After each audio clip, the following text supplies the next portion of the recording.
welcome to Tauhara News. I'm Tara. And I'm Jonty. In today's stories, a new crime wave is sweeping the country in the form of woolen graffiti. Scientists have invented an invisibility cloak. We help them find it and the latest weather around the country. But first, a story that will turn your world upside down.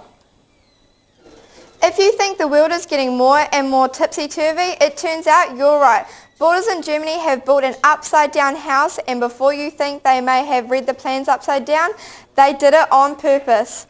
The wacky above was built as a tourist attraction as well as being a comment on the state of the world. The house is 23 feet tall and rests on its roof and has steel beams in the attic.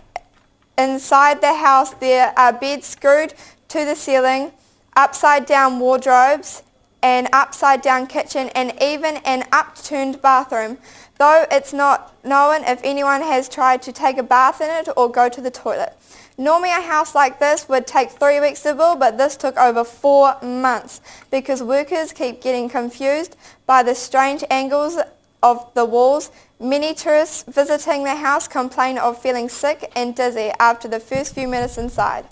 We now cross over to our reporter, Rachel, who was inside the house. How are you feeling, Rachel?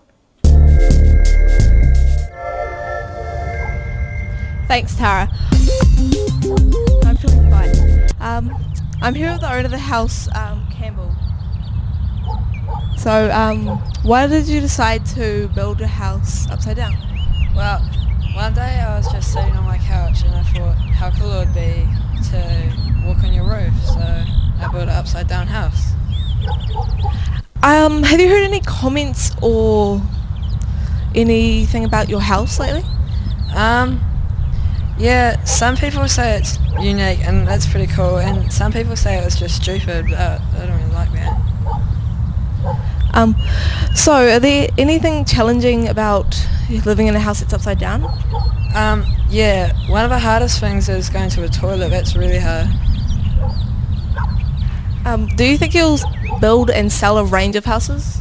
No, I don't really want to do that because I want my house to be unique and special like me. Well, thanks for joining us today. I'm Rachel from Tauhara News. Back to you in the studio, Jonty.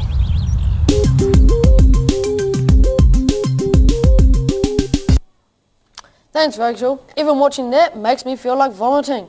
And now for a story that is truly out of sight. Look out, Harry Potter, the world of science is catching up to the world of magic. Scientists in Europe have created a 3D invisibility cloak which can hide objects by bending light waves. It has been found that light can be controlled using special tiny crystals that makes objects disappear. So far, scientists have made small objects such as coins disappear, but hope that it won't be long before they are hiding cars, planes, and even people. People have always dreamed of making themselves invisible, one top scientist says.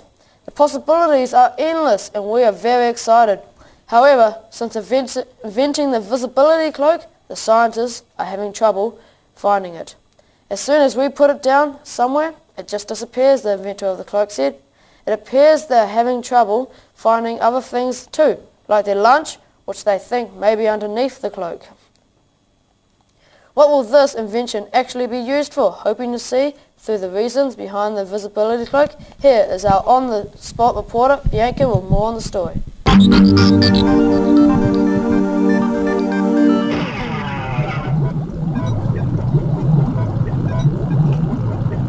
Hi, I'm Tom, and with me is Professor Fuzz, one of the scientists that helped make the invisibility cloak. Hi, Professor Fuzz. Thanks for joining us on the show today. Where's your assistant? Sorry, my assistant's late. She'll be here in 2 minutes. Oh, okay then. What made you invent the invisibility cloak? Well, I have these neighbours that I don't like very much, and I wanted to pull some nasty pranks on them, so that's why I made it. Okay then. Can you please show me how the invisibility cloak works? Sure. Oh my god. What do you think you'll use the cloak for? Well, I want to sell it and make loads of money and be rich and famous. Do you ever think you'll make the cloak with one piece? I haven't really thought about going that far yet with it, but maybe. Well, thank you. That makes things very clear. And now back to Jonty and Tara on the studio. Thanks, Tom. And now, how's that for an interesting yarn? A new wave of graffiti crime is covering the country thanks to an underground gang known as the Midnight Knitters. These wall-waving criminals are covering tree branches and lampposts with small jerseys and scarves under the cover of darkness. Police say the knitted activities of the gang is illegal because their woolly crimes are being done on public property without permission. The popularity of the woolen graffiti is growing and more public objects are being wrapped up every night. But the problem is growing, people say, and warn that if midnight knitters aren't caught soon, every tree, lamppost and traffic light in the country will be warmly dressed against the cold. The problem is spinning out of control. They are a close-knit group of dried-in-the-wool criminals. We are stitching together a case, but it's not seamless. There is no real pattern to the crimes, a police spokesman said today. So far, the criminal knitters have escaped arrest and continue to pull the wool over the eyes of both the public and the police. We now go to a secret location with our reporter Scott, who has an exclusive interview with one of our Midnight Knitters gang.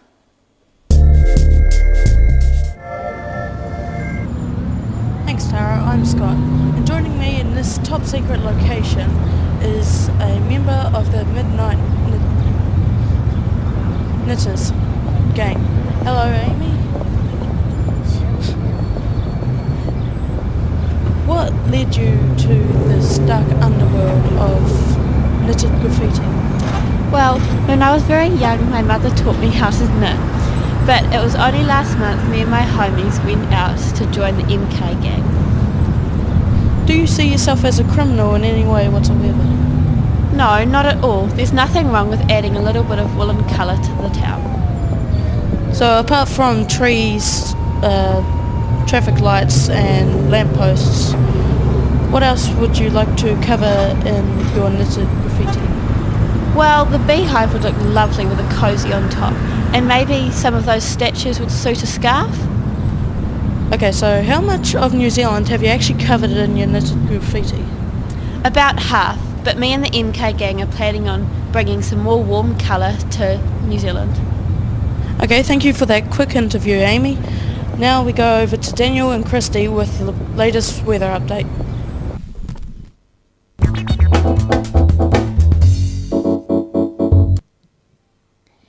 Thank you, Scott, and good evening, New Zealand. Let's have a look at tomorrow's weather. Starting in the far north in Kaitaia, look out for some pretty flash flooding and raindrops as big as your head. If you're going outside, wear a hat. Moving down to Auckland, there will be a mix of fair conditions and unfair conditions. But those are the conditions, and you'll just have to accept them. There will be no weather at all for the Bay of Plenty. It's taking a short holiday, but is expected to be back for the weekend. In Napier and Hastings, the weather will be sometimes be changeable and sometimes not. We really have no idea what will happen there. In the Taranaki, a mild depression brings with it a very dull day, with no highlights at all. It will be overcast and gloomy all morning, but things should cheer up by the evening, so don't worry. Everything will be fine. Wellington will have another capital day. There will be no wind at all, and all the day's conditions will be so pleasant, it will actually be extreme. In the top of the South Island, Kaikoura expect to have a good day, meeting friends for lunch, going for a swim, and reading the newspaper. But try to stay indoors, as the weather will be just terrible. A real mix for Christchurch, which have some unreasonable rainfall, some sensible wind, moderate thunderstorms, and some very angry snow. And in the lower south of Dunedin will be frosty, cold, and unfriendly until late morning, when the sun will pop over for a visit. Everybody loves the sun. Thanks, that's all for us. Remember, if it's raining outside, that's good. That's the weather for you. Good night, New Zealand. Now it's over to Luke for 2 minutes of sport.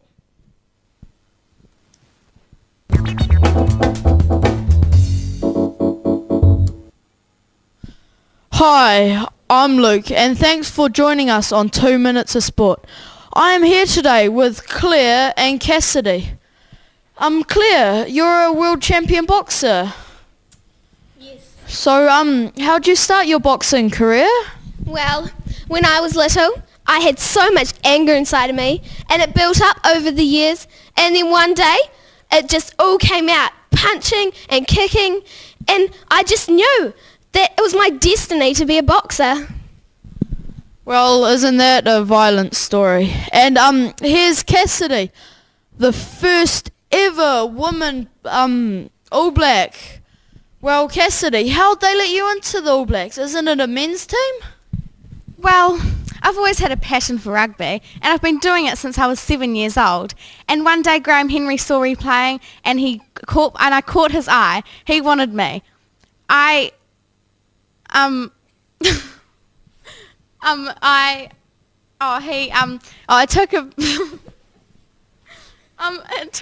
it took a bit of getting used to for the boys, but I showed them. Thank you, Claire and Cassidy, for coming along tonight. And back to you, John T and Tara in the newsroom.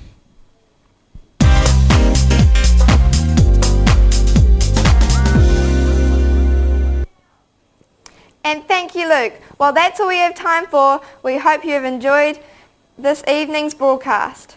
Thank you all for watching, and we'll see you again next time. Until then, I'm Tara. and I'm John T for Tauhara News. Bye.